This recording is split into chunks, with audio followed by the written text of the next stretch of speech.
My name is Captain Morgan Hayes. I am 38 years old, a retired military intelligence officer, and until this morning, I thought I had already survived the worst a person could face. I was wrong. The air inside that courtroom felt like it had weight, the kind that presses on your chest until every breath feels borrowed.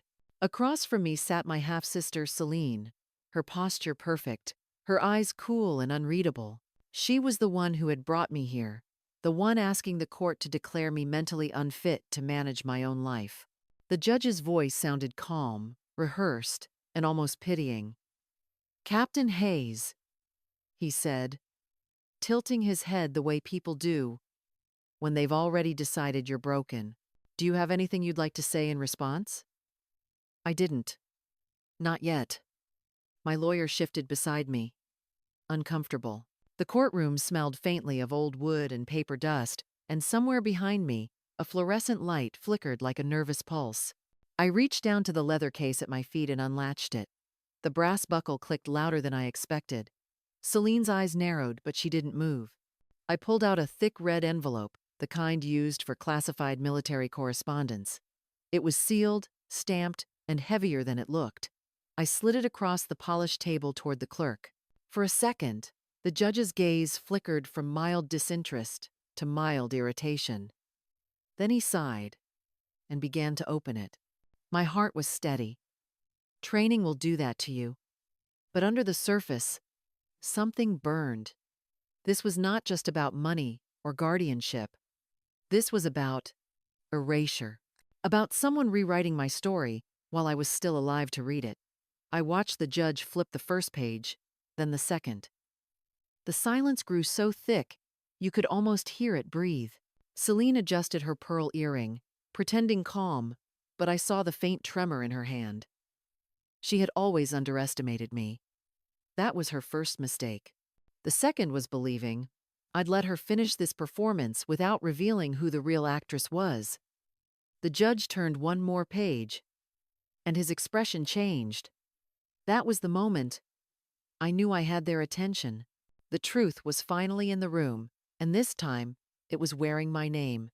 I grew up in a house where silence was currency, the kind of place where dinner conversations were measured in compliments to my stepfather and polite nods from my mother, where the wrong tone could hang in the air longer than the smell of roast beef. Celine, my half-sister, was the golden one, blonde, soft-spoken, obedient in the way that made adults beam. She learned early that performance was everything, and she played the part well. I was different. I asked too many questions, disappeared for hours to build radios in the garage, and brought home books about war and espionage instead of fashion catalogs. My stepfather once found me soldering a circuit board on the kitchen counter and stared at me like I was taking apart the family name. "No man wants a wife who smells like burnt plastic," he said. I was 14. My mother rarely intervened. If she disapproved, she hid it behind soft sighs and redirected glances. Her hands were always busy folding napkins, adjusting curtains, and polishing silver that was never used. When Celine got chosen as the lead dancer in her ballet recital, there was a cake and photos. When I won the state robotics championship, my stepfather asked if I had remembered to thank the boys who helped. By the time I was 17, I knew I didn't belong to them. Not really. I had my own compass. One night, over a stiff dinner of roast chicken and boiled greens, I told them I had enlisted. The silence that followed was longer than any argument could have been. My stepfather finally set down his fork and said, "So you're trading your brain for boots." My mother closed her eyes. Celine whispered, "You're joking, right?" I wasn't. I had already signed the papers. I had memorized the oath. I didn't expect applause, but I also didn't expect what came next. My stepfather stood up, looked me in the eye, and said, "Don't bother coming back if you fail." Then he left the table. My mother followed without a word. That was the last meal we ever shared as a family. A week later, I packed my bags without asking for help. Celine didn't say goodbye. She was practicing her valedictorian speech, something about tradition and excellence. I left a note on the fridge. It just said, "I'll make my own name." Sometimes I think about that night like it was a clean break. But it wasn't. It was the start of something slower, a fracture that never fully healed. For years, I chased missions across oceans and borders, but no matter how far I went, their voices followed. Not in words, but in the quiet after. The pause, where love should have lived. The army gave me structure, but intel gave me purpose. I wasn't built for standing in formation or reciting the chain of command with blind obedience. But hand me a map, a satellite feed, and 3 minutes of silence, and I could tell you what the enemy was planning before they even blinked. I found my place faster than I expected. My unit didn't care about my name, my past, or the family I left behind. They cared that I could do the job and do it well. By year 2, I had been deployed twice and learned how to sleep in a Humvee, eat while decoding intercepted chatter, and breathe through mortar fire like it was background noise. That kind of life changes how you measure time. You stop counting birthdays and start counting rotations, extractions, and debriefs. The people you serve with become your entire world, not just teammates but anchors. And for me, the strongest one was Staff Sergeant Kim. She was sharp, faster than most of the guys on the field, and had a dry sense of humor that always hit when you needed it. We ran recon together, built field profiles, and cross-checked human intel until our eyes blurred. She was the first to call me Hayes instead of ma'am, and the only one who didn't flinch when I snapped under pressure. She once said, "You don't need to prove yourself. You're already here." I didn't realize how much I needed to hear that until it was gone. It happened in Helmand. A routine mission turned sideways. We got hit by an IED, minor damage, but Kim caught shrapnel in the leg and shoulder. We radioed for evac and medical support, but the supplies never showed. No gauze, no sealant, no damn hemostatics. We used what we had, which wasn't enough. I watched her bleed through 2 shirts and a tourniquet, her voice going soft as she asked about her dog back home. The official report said there was a delay in delivery, logistics breakdown, routine reschedule. Nothing out of the ordinary, but something didn't sit right. I had seen the requisition orders myself the week before. That shipment was marked priority. It was supposed to arrive hours before we left the wire. I remember the delivery manifest being altered by hand, a different pen, a different signature. I filed a follow-up report. Nobody responded. After the funeral, I asked for access to the back-end tracking logs. Got denied. Twice. That was when the shift happened. I started pulling threads that weren't meant to be touched. I worked at night, off shift, rerouting access through dead terminals and buried email chains. Quiet work, slow and careful. I wasn't trying to accuse anyone. Not yet. I just wanted to know why she died like that. Weeks later, I found a transaction that didn't belong. A third-party logistics vendor approved under an internal waiver, redirected through a name I didn't recognize. The address traced back to a shell company in Virginia, then another in Nevada. Dead ends wrapped in paperwork. It felt like chasing smoke. But somewhere in all that haze, I knew. Someone had moved that shipment. Someone had rerouted it on purpose. That was the first time I looked at a war zone and saw profit. Not strategy, not sacrifice. Just money. I kept it quiet. Took screenshots, filed backups, stored everything on a drive I kept hidden in my locker. I didn't tell the command. Didn't even tell my team. The way the system swallowed Kim's death made it clear. If I didn't build the case myself, it would disappear like she did. After that, I kept my distance from everyone. I still did the job, still wore the uniform, but something in me had hardened. There's a kind of betrayal that doesn't shout. It whispers, quiet and constant, until you stop trusting anything that breathes. I was already grieving Kim. I didn't realize I had also started grieving the institution I thought would always have our backs. The nightmares started a few months after I got back. Not the kind where you wake up screaming, just the kind that leaves you sweating and unsure if you're still in your body. I'd hear Kim's voice, sometimes the crunch of boots on sand. I'd find myself staring at light switches, trying to remember if I already turned them off. I stopped sleeping through the night. stopped answering calls. Even my reflection started to feel like a stranger with my face. Celine noticed, or at least she pretended to. She invited me to lunch, soft music, and herbal tea, and said she was worried. Said she knew someone who could help. Her voice was all warmth and subtle concern, the kind that sounds more like a script than a feeling. I didn't want to go. I wasn't broken, just tired.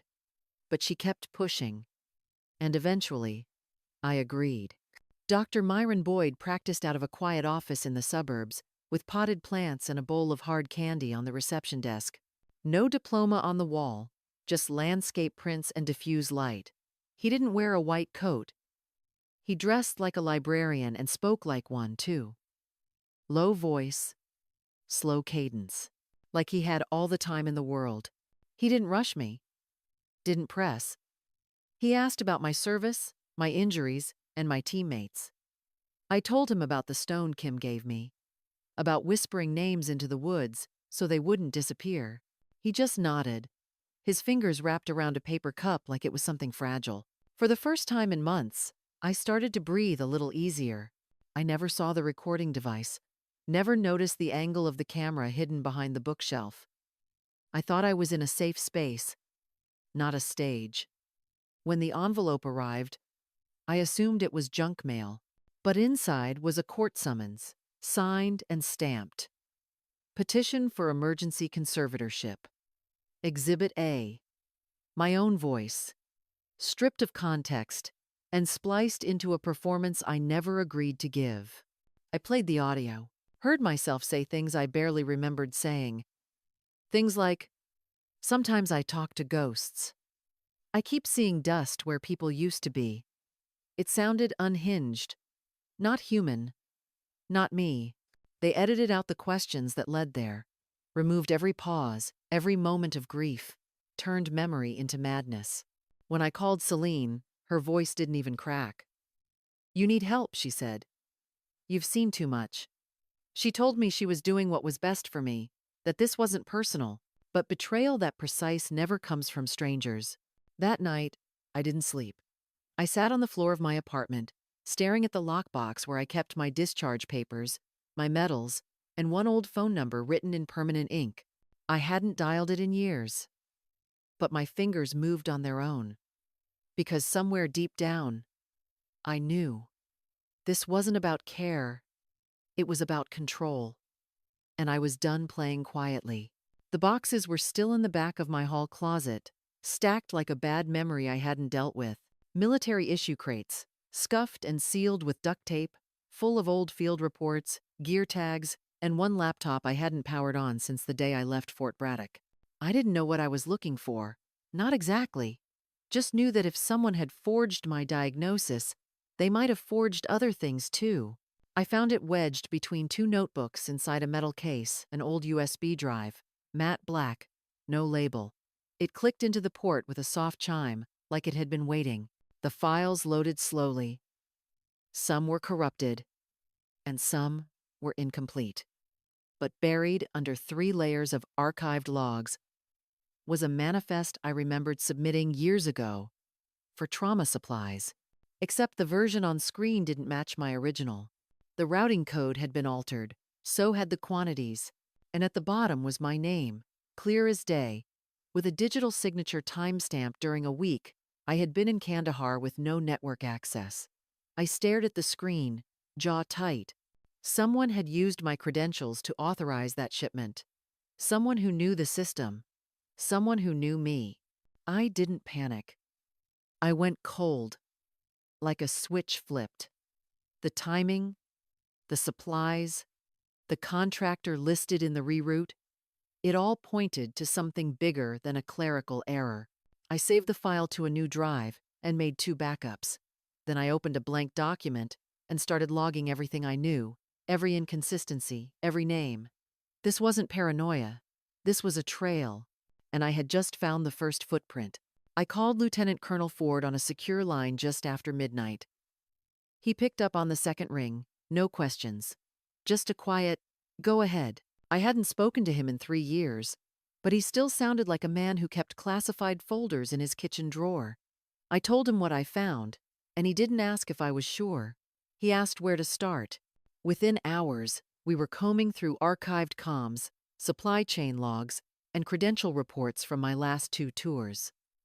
Ford had access to back-end clearance levels most civilians didn't even know existed. We found a series of login pings traced to a civilian IP in Chapel Hill. They happened while I was overseas. Same login ID, same credentials, different continent. Then came the invoices. Dozens of them.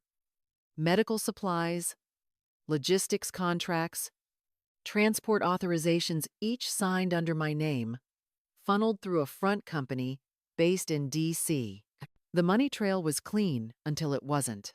A single transfer bounced to a private investment fund under the name Celine V. Mercier. My sister. I didn't speak. I just stared at the screen while Ford kept pulling receipts. He was calm, clinical, but I saw it in the way his fingers curled near the keyboard. This wasn't just fraud. This was wartime profiteering. And they had used me to do it. We backed up everything. Metadata, timestamps, IP logs, copies of every altered form are cross-referenced with originals from the archive. It was enough to trigger a federal investigation. Ford looked at me and said, "You've got a case." I didn't nod. I didn't thank him. I just kept working. Because now it wasn't just about proving I wasn't broken. It was about proving who actually was. The second day in court smelled like fresh coffee and polished wood. Same room, same judge, same tight smiles from Celine's legal team. But something had shifted. I walked in alone, hair tied back, boots quiet against the tile. I wasn't nervous. I was finished being nervous. Celine wore soft lavender, a color meant to soothe. Her lawyer greeted the judge with a rehearsed tone of concern, placing one hand on the psych report like it was a family Bible. "This is a tragedy," he said. "Captain Hayes is clearly unwell, and my client only wants what's best." The judge nodded slowly. You could tell he thought this would be over in 10 minutes. He turned to me, voice low and patient. "Captain Hayes, do you have anything you'd like to submit before we proceed?" I reached down, unclasped my case, and pulled out the red envelope. I slid it across the table. "Yes, Your Honor. I'd like to enter new evidence into the record." His brow lifted slightly, more curious than concerned. He opened the envelope. First page, financial logs.